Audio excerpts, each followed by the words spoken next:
Hey everyone, welcome. This is Baron, and in this video, I'm going to talk to you a bit about the Siege Cascade Tactician that I've been running recently. And this video isn't going to be as formal or scripted or anything as some of my other videos. This is going to be more like a conversation. I'm going to walk you through my thought process of what I'm trying to do with it and how it's been going. And before we dive into the nitty-gritty details, let's run a map real quick. I'm going to run a T15 map. The build can do those, so I guess that's fact number one to know about it. Just throw a Regal on that. Okay, fair enough. That should be fine. Don't need the map to be anything super special. We're not going to juice the hell out of it. Blooming Field, fair enough. So for those of you who want to skip to the nitty-gritty details about, just get to the conversation, what my thought process was, feel free to use the timestamps to skip over the map showcase. During the showcase, I'll try not to say anything that's too pertinent that you'll feel like you missed any super important information. So go ahead and skip ahead now if you'd like to, and I will run this map. So as you'll see, there's a couple factors about this build that don't maybe fit with my usual playstyle, if you're familiar at all with the types of things that I like to run, and like just my general game philosophy. So number one, it's kind of squishy.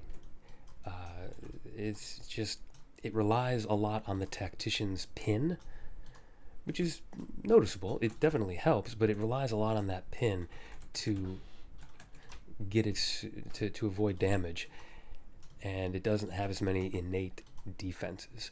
So in part, that's just the nature of the beast with a crossbow skill. You don't have block available to you like most other builds would potentially, and just it's not an energy shield build. That would be a whole different type of investment. You'd probably get better defenses that way. So it's a little squishy, whereas I normally prefer more of a tanky build. And then the other thing is, like, I'm actually kind of having to focus a little bit here on pressing a bunch of different buttons. And if you've heard me talk at all, I like a nice, simple one-button playstyle. It's not like I'm opposed to multi-button gameplay. I mean, I'm playing it right now. I would have re-rolled if it was a total deal breaker for me. But obviously, I prefer kind of a one-button playstyle. And this is not it. A big part of the process that you're going to hear me talk about was the process of me trying to make it that way. And what worked, what didn't work, what it would take to make it work in the future, all that good stuff. So, needless to say, the build is not a total glass can. Like, you can see that my experience bar is pretty high. I'm probably going to level up during the course of this map, so it's not like I'm getting smoked all the time. But you can also see I'm putting a fair bit of effort into kiting and weaving and ducking and moving and stuff like that. And it can happen that if you get a little careless and you get surrounded, you don't have the defensive layers to keep up, especially if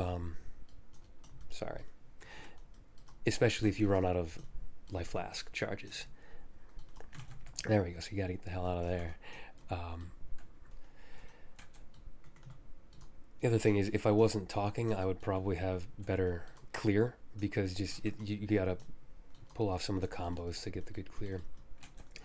The other thing is, that could contribute to clear is I'm currently running the Trinity aura, and that's in place of Herald of Ash. I think that the clear would be better, but the single target worse if we swap that out. So there's an argument for, like, during mapping scenarios, just use Herald of Ash, and then for big pinnacle bosses or whatever, swap over to Trinity for the raw damage. And one of the reasons I don't do that is because there is... Oh, there we go, we got that level up. There are nodes on the skill tree that I swap in and out of depending on whether I'm playing with the Herald of Ash or not. There's the increased damage while using a Herald, and obviously that is extremely useful while the Herald is on, and extremely useless when the Herald is off. Now you could argue, is there anything else that I could have taken off other than the Herald to make room for Trinity? And the answer is, like, maybe, but one of them would have been Wind Dancer, which I definitely don't want. I mean, like the little defense that I already have, that I have now, give that up? No, I.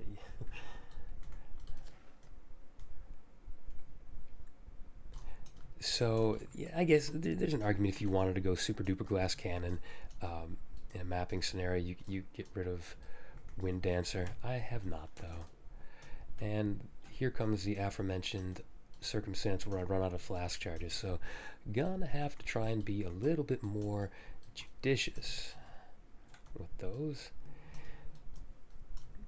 Yeah, so like this build, it's clearly not a clear speed demon. It does fine, but it is not a lightning spear build. In fact, I ran this build, this tactician, before this.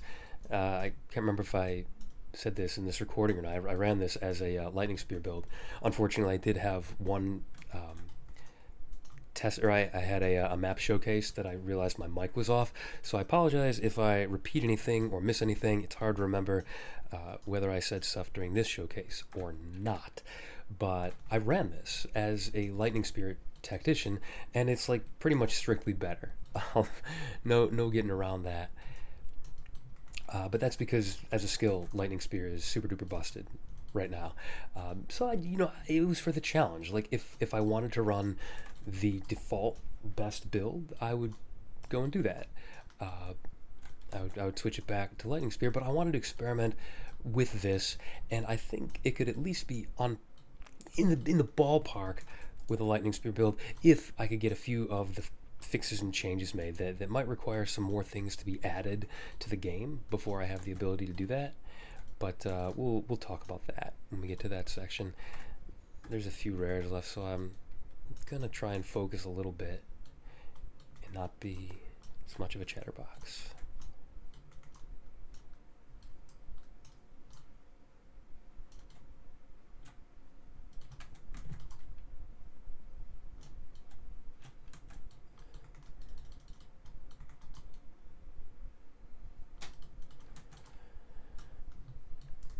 So when I'm actually focusing on getting my my skill progression right, my rotation, they would say in an MMO, when I'm doing that right, the build takes out rares much faster. Like there's specific orders of things that you want to do stuff in. Like I said, that's usually not my cup of tea. So between that and talking out loud, I'm not as effective as maybe I could be with the build. I've never claimed to be the greatest build pilot. But I talked a big game at the beginning about it being squishy. I will say that I leveled up during this map and haven't died yet. Probably going to regret saying that, but see, I did my rotation out of order there. I messed it up, and that led to me not killing that rare nearly as fast as I could have. The thing about the squishiness factor, though, is you can see my life going down. Like, I'm very reliant on my life flask. Very, very reliant. And I'm very reliant on dodging and weaving and getting out of the way. But, okay. There is the map. Let's get out of here and go talk about the build. So, why Tactician, why Siege Cascade, all that stuff? Well, Tactician, I leveled this as something else, and I played this as something else prior to switching over to this. I did a bunch of stuff, actually. Before Lightning Spear, I was doing some other crossbow stuff, but there was an announcement that was made a couple weeks into the league that it piqued my interest, and it made me want to theory craft something. And that announcement was related to the changes to Shard Scavenger, this buff aura. GGG said that they felt that Shard Scavenger wasn't giving you enough for the spirit reservation and the skill slot that it took up. So they added an effect to it, that the consuming freeze, shock, and ignite fully broken armor, that was always there. But what it added was this business of not consuming crossbow bolts during the duration of the effect, which the default duration is 2 seconds. And I thought to myself, like, well, there's some skills out there that only load in a single bolt, and they have a slow reload time. Like Siege Cascade, for example, and they kind of make up for that by being really heavy-hitting, hard-punching skills that are kind of held back by their clunky reload speed and the fact that you have to reload all the time. Well, if you suddenly didn't have to reload anymore, you would be getting a lot more out of those skills. Siege Cascade also works really well with the Tactician because it's got this line 200% more damage against immobilized enemies. So that's a big deal. Now, by default, I could have sworn that there was a modifier on this that said that it can't freeze or stun. Maybe I'm making that up. But regardless, this is much easier to do on the Tactician because we've got our built-in pin from our Ascendancy. All projectile damage built up pin, and then we're taking a little bit more pin build up on the tree. So very, very frequently, the enemy will be immobilized by pin, and we're getting this more damage multiplier. So that was the basis of it, right? That was compelling. I liked the idea of having Shard Scavenger up all the time so that I could get this constant just right-click and fire off constant siege cascades for big damage. Of course, the main problems you have to solve, there's a few of them. The first couple that come to mind are, number one, the duration is super short. You can only trigger this effect every 6 seconds. You can reduce the window between triggers by increasing the level of the skill gem. Higher the skill gem, the lower the trigger window, and then you can trigger it more often. But even then, the buff duration is only 2 seconds by default, so if you want to have anything close to constant uptime, and I want constant uptime, that was the build challenge, you've really got to build duration. So let's quickly talk about how I did that, because that problem is solved and done. This one didn't require as much iteration as the other problem. So, skill effect duration, I started by taking Persistence, which is a support gem that gives 40% more skill effect duration. And if you're familiar at all with Path of Exile math, then you know that this is a powerful thing because more is different than increased. Most of the stuff you're going to get in the game is going to be increased skill effect duration, and those all get added together. So 5% here, 20% there, 20% there, and you add up and you maybe get 150% increased skill effect duration. And so you multiply it by 2.5 in that case. Well, more does not get added to that. It gets multiplied again on top of that. So you multiply it by 1.4, and then you multiply it by 2.5 or whatever. So you start with Persistence, and then you get a bunch of increased from there. I think the main couple gimmicks to mention are this Radius Jewel here. The main thing I'm getting off of this, yeah, life regen is okay. I should probably build my suffixes better to take advantage of the life regen, but no, I'm taking this because notables in the Radius grant 5% skill effect duration, and it's got the upgraded to medium stat on it. So I placed this in an area where I wanted to take a bunch of this stuff anyways. So the companion stuff, I'm using companion stuff. I'm leaning into the companion thing, and I'm taking this node over here, Inspiring Ally, so that all the travel nodes that I take that increase companion damage increase my damage. That's where I'm getting a sizable chunk of my percent increased damage. So I wanted to take this anyways. This one was hit or miss. It did have skill effect duration already on it, 10%, so I probably would have gone out of my way to take it, and then of course, since I'm adding another 5 to it, that's kind of a no-brainer. I don't get any benefit from the poison business, it doesn't matter to me, so I'm not even really taking this for the main effect that it has.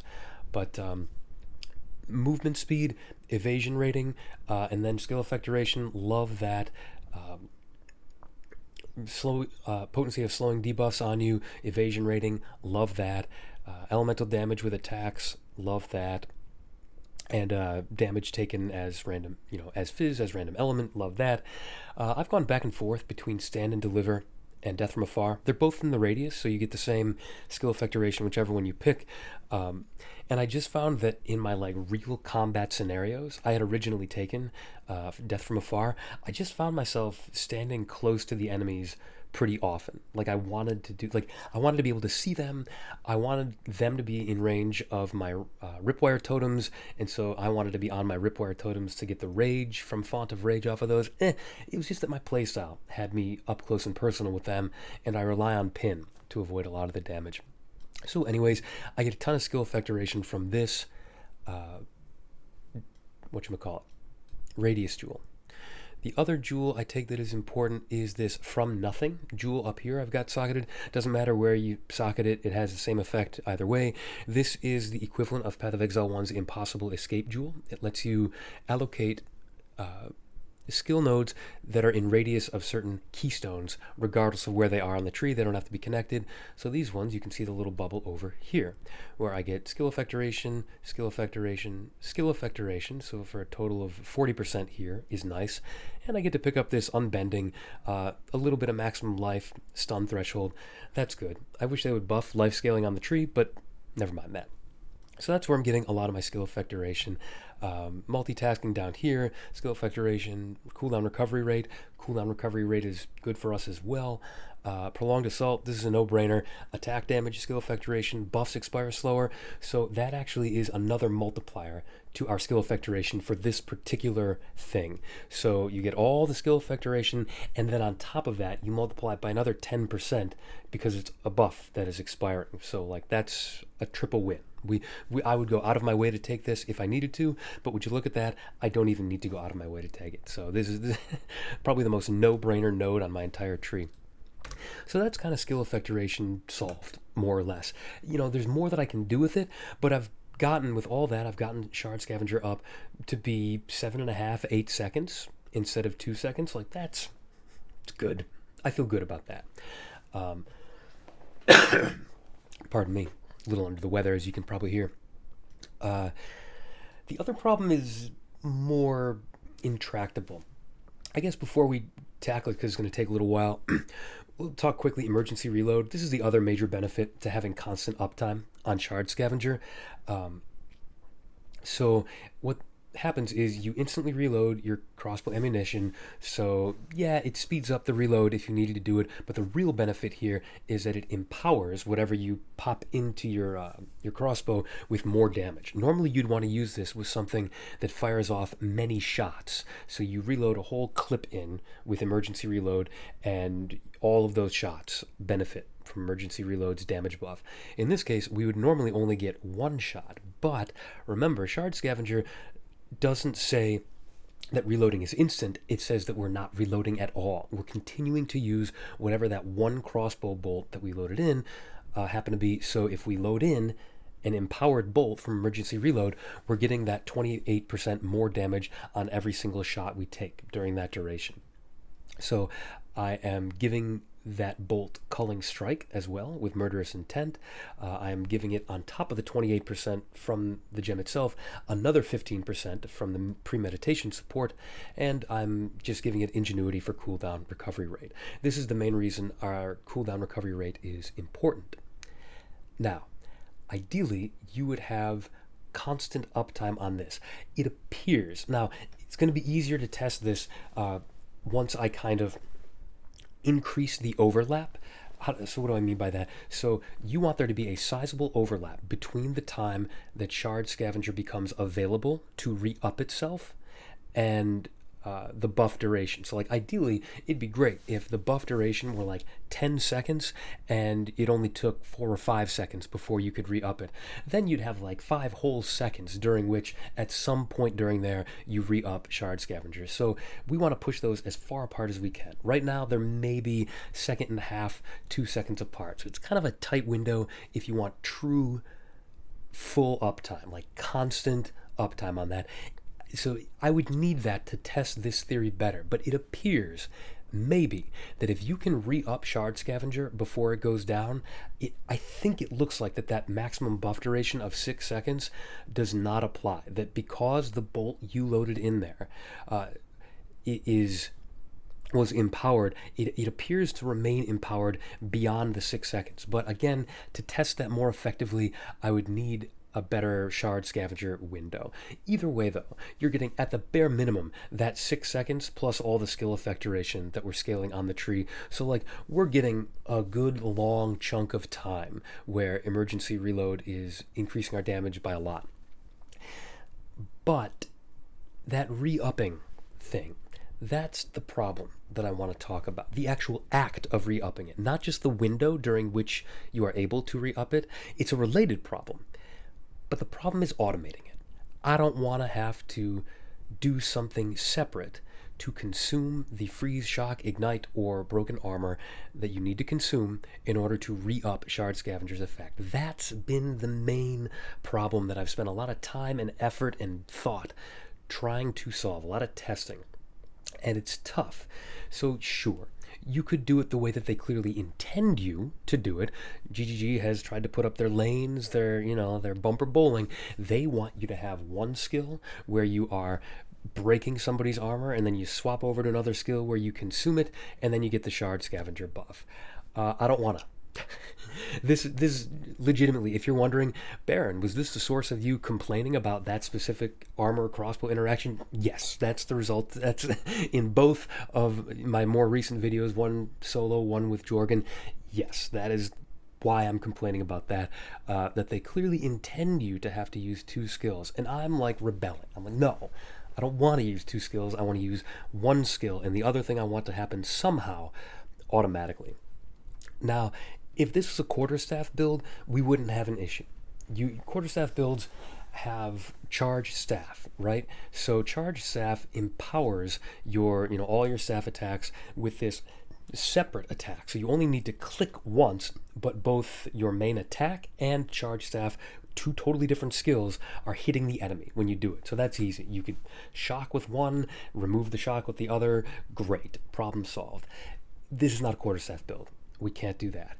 If this was a spell build, it would be a little easier. Let's talk about why. So one of the main methods that occurs to you if you want to automate something in this game is cast when or cast on meta gems. Let's take a look at some. So these guys here, cast on freeze, cast on ignite, cast on shock. Generally speaking, they all work the same way. You gain energy towards the gem when you inflict these ailments on enemies. And this is desirable because you don't have to kill an enemy to get this. So you can still rely on this having uptime on a boss. Theoretically. How the math works out is a little different. But theoretically, if you could arrange it right, you don't need to swap anything out for a boss. You can still get this maybe, and the amount of energy that you need, aka the number of ailments and enemies you have to inflict them on and how strong they are, the amount of energy that you need scales with the cast time of the spell. So there's a default, I think 10, 50 energy or something like that, or 100, and then it goes above that the longer the cast time would have been, and it's a problem, so what you would do, the logic behind this, right, is you apply an ailment with your main skill setup. Siege Cascade, in this case, ideally would apply the ailment. And this gem would track the ailments being built up, and then it would unleash a spell that would then consume them. You've got options there. So you've got spells that can consume the ailment directly. So what's an example of one of those? So Firestorm will consume and ignite directly. And Siege Cascade is a fire-based skill, so you can pretty reliably ignite. There are people who do this. They do cast on ignite Firestorm. Or then there's, before we get to that, not Drain Elements yet, we're going to talk about Cold Snap. So Cold Snap absorbs a freeze. Or you could go with any old Chaos Dot skill, and Essence Drain, and use Drain Ailments, which consumes any ailment. Or you could do Elemental Discharge. There we go. Will consume freeze, shock, and ignite. So a lot of interesting options there. But the problems come down to this. Number one, it is not easy or trivial to accumulate the amount of energy that you need to reliably shock or ignite or freeze, or to activate those metagems, rather. It's, even if you're inflicting those ailments several times per pack, every pack, you're still, just by using the metagem and the support gem, whatchamacallit, impetus, 40% increased energy gain.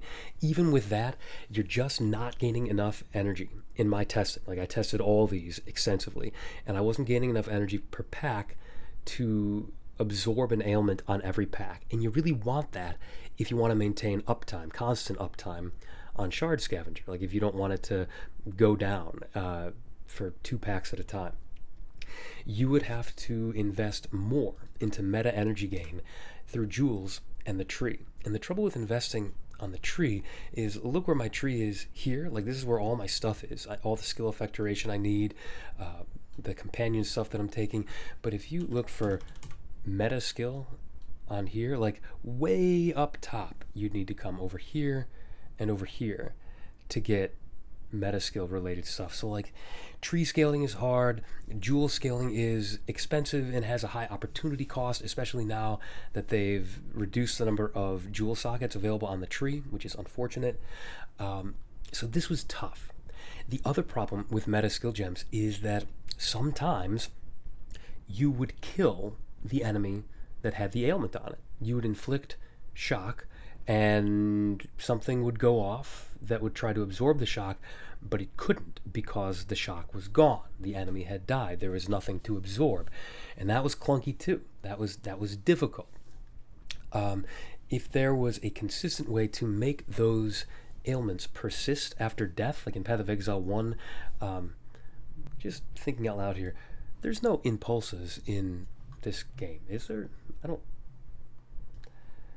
Are you about to watch me have a discovery on screen right now? Because what I was trying to say out loud there, and I just stopped myself, was like, if you could make the ailments persist after death, you could at least eliminate that portion of the clunk. You could absorb the ailment from the corpse. So like, impulses isn't a thing, is it? No. And that's too bad, but so good. So, or no, not impulses.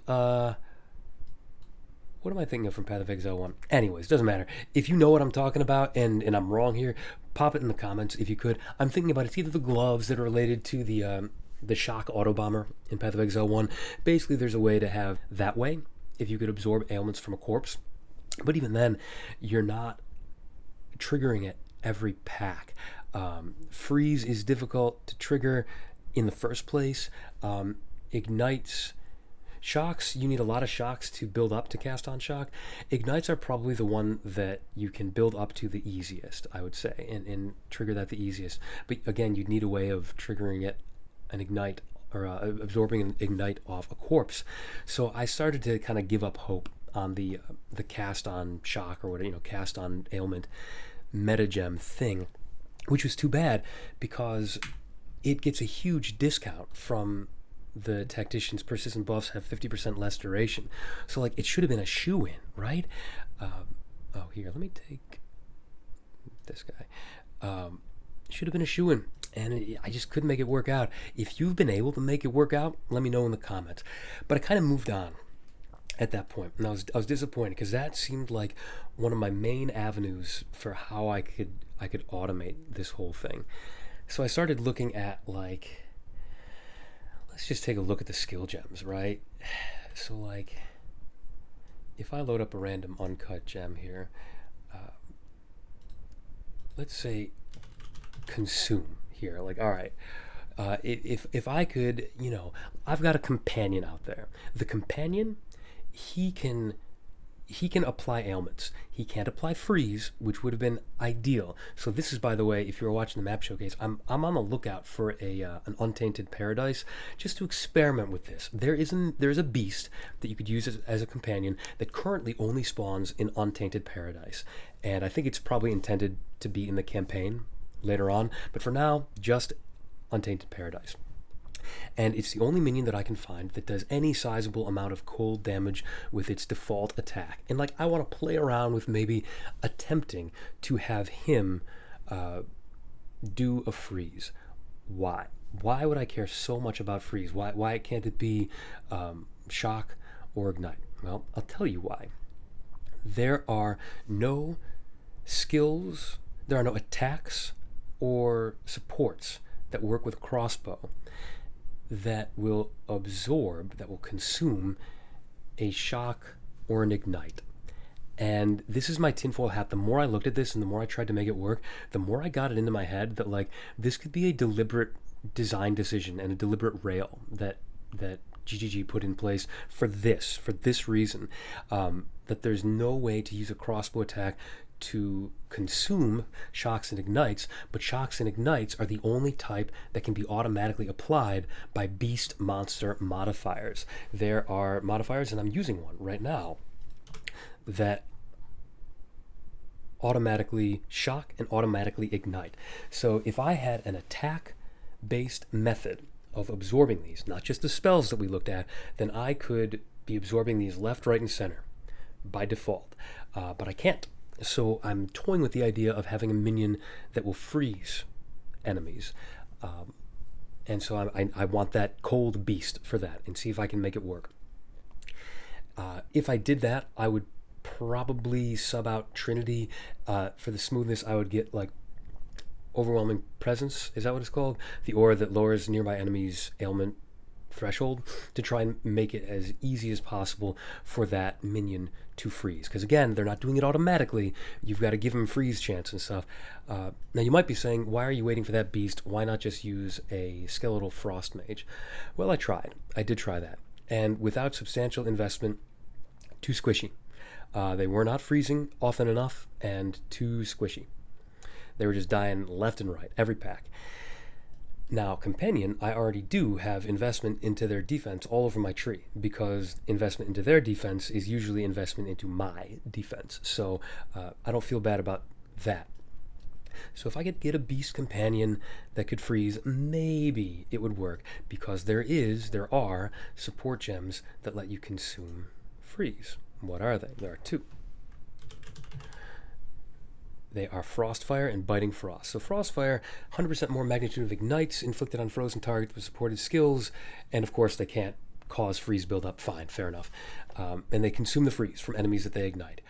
And then there's Biting Frost that just do a flat 50% more damage, and it's not related to the ignite, but it's only 50% more. So it's a trade-off, right? Like, you're going to get an ignite that lasts a while and does damage over time, and you're getting more magnitude out of it for this one, but it does have to be an ignite, whereas this one you can use with anything. So I go back and forth. I would experiment with them if I could absorb this freeze. I would try them both, and I would see whether the ignite winds up being better DPS, because, Siege Cascade, I can ignite. I guess I should mention, while I was experimenting with those other, cast on shock, cast on freeze, all that stuff, you might be like, oh, Siege Cascade is a fire skill. I was playing with, where did I stash him? Yeah, Valako's Vice. You can convert fire to lightning and shock him. And I was playing with Blue Flame Bracers, fire to cold, and you can freeze him. So I was able to inflict these ailments on enemies. I was doing it. They just weren't happening quite often enough. I think there are arguments for using these gloves regardless. These are interesting things. Blue Flame, freezing an enemy is still good. Freezing takes place on a different build-up window than pin, so you can immobilize enemies more often, and you can so you get the benefit of Siege Cascade more often. If you did not have a companion who was shocking, then Valako's Vice would also be very good for inflicting those shocks. So those were what I played around with to try and inflict those other ailments. Anyways. So there's no great way to absorb the shocks that my fine companion here is giving. So what am I doing? What's my compromise right now? The thing that I'm actually doing is Elemental Sundering. I could be using a spell if I wanted. Any of the spell setups that we talked about, I could trigger them manually. I could just cast them. I could do Cold Snap. I could do something with Drain Ailments. I could do Firestorm. But why am I doing Elemental Sundering instead of all that? Because those, I wouldn't have to weapon swap for those. That'd be great, right? Well, Elemental Sundering has one big advantage. It can absorb, it can consume those ailments from corpses. I just find that I have way better uptime on Shard Scavenger when I use this, and I don't accidentally try and consume the ailments from a pack that's already died. If I trigger this just a little bit too late at the end of a pack while everything is dying, it's okay. It doesn't matter. It'll still go off. I still get the Shard Scavenger. So as long as I'm not sitting there talking on the microphone, I do actually get fairly reliable, consistent uptime on Shard Scavenger with this. It's just a pain. It's pretty much every pack or every 2 packs, you've got to do this quick weapon swap to throw your spear at the ground and do Elemental Sundering. The other nice thing about this is that it takes a heartbeat. It takes a second. So you weapon swap to the spear, and it puts it in the ground, and then only after a beat does it start consuming those ailments, which is good because it gives you a chance to swap back to your crossbow. Shard Scavenger is not active and will not give you the buff at all if you don't have a crossbow in your hands when the ailment is consumed. So if the ailment was being consumed the moment you did that spear attack, then it would not work. It's not that it just makes all... Basically, the problem comes down to, like, if I weapon swap right now, watch how the aura just turns off. It will not even be active. And this is something they could fix. Like, they could fix this. Like, why do you care, grinding your games? Like, the benefits that I'm getting from this are all for my crossbow. So, like, let me weapon swap, consume the ailment, and swap back to this, and have it work. It doesn't matter because this elemental sundering is a nice compromise that it takes a heartbeat, and then I swap back, my crossbow's in my hand, the element is consumed, Shard Scavenger re-ups, problem solved. Except for the fact that it's clunky, right? You're doing this all the time. And it's not the only thing that you're doing all the time. Like, I'm applying exposure with oil grenade and slowing them down, which is nice. It spreads the fire. This also, because enemies get ignited with this, it makes it even easier to get those ailments out there in case the companion's not applying them. Yeah. And then I'm hitting Ripwire Ballista. I've gone back and forth so many times between Ripwire and Artillery Ballista, and I know I'm not the only one. I've seen other people do this too. I've settled in on Ripwire for now because as a tactician, I just like the consistent pin, and on a boss that's got a really high pin threshold, this helps me get there pretty quick. So I'm doing a bunch of stuff. It's clunky. You're doing a lot of stuff per pack, and ideally, I would like somehow my companion to be able to inflict a thing that I could consume. I also played around with broken armor. So with broken armor, I knew there was never going to be any way that I could do that with one skill. Not in the current state of the game. I was going to have to do what they wanted and, switch to armor-piercing bolts and then switch back to Siege Cascade and consume the armor with having a support gem that consumes armor on Siege Cascade. And it worked-ish. The problem was that it was inconsistent again. Like, it's that dead enemy problem all over again. That if I accidentally kill them with armor-piercing bolts, or, sometimes I would die because armor-piercing bolts wasn't pinning them, and it was only hitting a few enemies, and it was just clunky. It just made me think, like, God, I really just want to be able to press one button. Why can't you just help me press one button? There was other stuff that you can do with, I was using Flash Grenade, and that worked okay. This worked okay. So Flash Grenade will stun an enemy. It's got a really, really high stun impact, stun buildup. And what you can do is you can link it with the support gem that will break an enemy's armor when you heavy stun them. What's it called? Devastate. Fully break armor. So you weapon swap to that, you heavy stun them, and then you consume the ailment. You switch back to your Siege Cascade, and you consume the broken armor. So what do you use? Exploit weakness. And I was doing this for a while. Here is the trouble. It was much harder to inflict a heavy stun on a boss, even with Flash Grenade. Now, maybe if I pumped up the damage, maybe if I really invested into a ridiculous quality weapon, and I got a 6-link for Flash Grenade so I could pump up the damage as well, and all that good stuff, maybe this would be the way.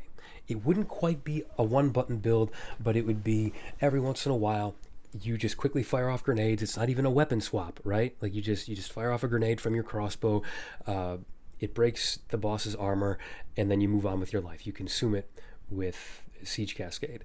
Maybe. So I don't rule that out. That's a maybe. But what I would really like, and I was telling myself this, I was like, God, it would just be so nice if my companion could more reliably inflict a freeze that I could consume, or if they could inflict armor break that I could consume with exploit weakness. I was like, geez, there's no minions that I'm aware of that break armor. Skeletal Reaver, no companions, I should say, that break armor. And, like I said, I'm exploring the possibility of freezing with that particular beast who deals cold damage, but I haven't been able to get him yet. I was like, God, why can't I give a companion a skill, like one of my skill gems, and have them do that? And here's the fun thing. I realized when I was researching this, such a thing exists, or it's supposed to. I remember now that I'd heard of this before, and I'm like, yes, wasn't that supposed to be in the game? What happened to that? There is supposed to be another type of companion. So Tame Beast is a companion, Infernal Hound is a companion, Summon Roa is a companion. There is supposed to be this guy, who's even like tactician themed. He's clearly made not just for the tactician generally as a companion, but like for this type of build specifically. He fires off crossbow bolts. He uses whatever skill and support you give him. Yeah, he reserves a lot of spirit, but I don't care. That's fine. This is what I need. It's just not in the game, and there's no indication of when it will be in the game. So what would I do? I would give this guy, I would load him up with armor-piercing rounds. I would just have him constantly sitting there, piercing rounds on everything, and I would absorb it, or I would give him something that freezes, permafrost bolts, whatever. I would experiment with it and figure out which is more reliable. But this would be great. It's just not in the game yet, so I feel like I'm kind of stuck at waiting for this guy to show up, waiting for that cold beast, which frankly I don't even think the cold beast thing is going to work. The skeletal frost mage dude, he was not inflicting freezes that regularly, even when he was staying alive. So I don't have a great deal of confidence in that. I think that for the time being, this might remain a 2-button minimum build. Pardon me. Sorry about that. And even with this companion in, maybe it's not going to be enough. But this is, I think, the closest that you're going to get. And that actually brings me to what my next steps are right now. So there's a next step that I would be way more eager to take if this were in the game. And right now I'm dallying. I'm dragging my feet on this. What is it? My Ascendancy. I don't know if you noticed, but I only got 3 Ascendancies. I'm sure I could go in and smoke the Trial of Sekhmet as it stands right now. I'm sure I could do it. Might take me a couple attempts if I get unlucky, but I could get there. And I've been dragging my feet because there are no great 4th Ascendancy options right now. So I started this character hoping to use supporting fire. I like the idea of this supporting fire minion, I do a hybrid minion player play style here. But the command Death from Above 40-second cooldown is steep, and I would have to take Ingenuity for cooldown recovery. I would have to take that off of Emergency Reload, and it still wouldn't make this amazing. So this is tough. Is this enough? 380% of the minion's attack damage. It's nice that it scales, the accuracy and the damage with my attributes, which I kind of want to scale those anyways. So maybe I should do this and just see if it's helpful. But I don't believe that this damage pins, because this is not me. This is a minion, so I don't think that this should contribute to pin. I'm not taking much in the way of generic minion damage on the tree, because I'm just not in that section of the tree. I'm taking companion stuff. So if this were to change to be, to benefit from companion stuff, or to pin or anything like that, or to have a lower cooldown, it might be better. Maybe this is what I'll take when I go to the lab. I don't know. Or you could do over here, this is just not exciting to me. Polish that gear. Armor is extra stun threshold. Evasion is extra ailment threshold. I'm mostly leaning into evasion right now because it's the superior defensive layer, unfortunately. And I don't know, ailment threshold is nice, but I don't know. Maybe, if I read this as be effectively ailment immune in many circumstances, maybe that's pretty good. I don't think it makes me ailment immune from shocked ground or whatever, though. So that's, I don't know, it's just underwhelming to me. It's not the kind of power boost that I'm fantasizing about for my 4th. This would be interesting. Cannons ready. Totems have 30% more skill speed, which is like a lot. That's a lot more, and they only use skills when you fire an attack projectile. So you know what this is for. It's in this particular build, it would be you lay down the Ripwire Ballistas, and they really help you pin those bosses quickly. You're firing your Siege Cascade, and the totems are firing off their Ripwires, and you pin them more quickly. Maybe. Again, a little underwhelming. I could go with, can place multiple banners. Dude, right now I'm not even placing one banner. I am starved for skill gems as it is. I have no interest in investing into banners right now. Like, it's just not going to fit. So then the last one is, watch how I do it. Allies in your presence gain added attack damage equal to 25% of your main hand's weapon damage. So, okay, I've got a companion who's out there right now. And this would help my companion deal some more damage. I don't know how much he's actually contributing, but like, I have a decent main hand weapon right now. Like, it's in the hundreds of DPS. So I don't know. Maybe this would just be more impactful, like I said, if I had that summon companion guy. It would just, this would be a direct correlation with how easy that companion would find it to inflict the ailments they need to inflict. Breaking armor scales with the amount of damage you do. Freezing scales with the amount of damage you do. And right now, my companion does not need added damage to inflict those ailments. He's just doing it by default. But that's the dichotomy, right? The ailments that get absorbed, or the ailments that can be inflicted by default by just having a tame beast. All they got to do is tap an enemy with one finger and they get ignited or they get shocked. Those cannot be absorbed easily, consumed easily by a support gem on my main skill. That's the dichotomy. Whereas the ones that do take damage ramp, damage buildup to inflict armor break and freeze, those can in fact be consumed relatively trivially just by throwing in a support gem into my build. And that's what I think Grinding Your Games has designed around. But with this, and with that summon companion gem, maybe I could make it work. In the meantime, I'll probably go ahead and get my 4th Ascendancy. Once you've got it, you can respec the points at will. You don't have to go back to the trials to respec the points. Only if you want to respec your whole Ascendancy to be something else do you have to go do the trial again. So I could do the 4th Ascendancy, see if this supporting fire thing is worth it for single target situations, fiddle around with this, but I'll probably pivot to another build, before Path of Exile 1 stuff starts happening. I've been thinking about making a Warbringer. Been giving that a lot of thought. Max block, that kind of a thing. So we'll see. Yeah, I think, is there anything else that we need to talk about with this build? I can show you the other gear real quick. There's nothing crazy going on with the gear. That's why I didn't even make it a main feature of this video. There's not a ton to say other than the unique gloves that I experimented with. The weapon is good, but not crazy. Did I maybe pay a divine for this? I don't remember. I think I paid a divine. And then I'm just getting my attributes, my resistances, and life wherever I can. Spirit on my body armor. My amulet is allocating protraction for more skill effect duration. No surprises there. A lot of life and resist on my belt.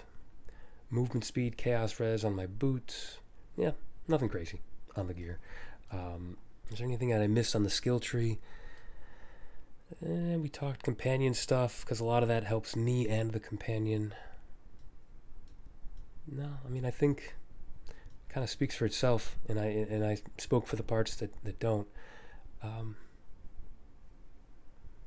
Yeah, well, I'm sure you'll let me know down in the comments if I missed anything about this. In conclusion, the build is good. It's fine. It gets me through the content. I would like it to be better, and I'll keep pushing it a little further and then start experimenting with a new build. So, yep, that's my ramble. That's my rant, unscripted, clearly. So if you've stuck with me through it, thank you very much for tuning in. Appreciate your time, and take it easy.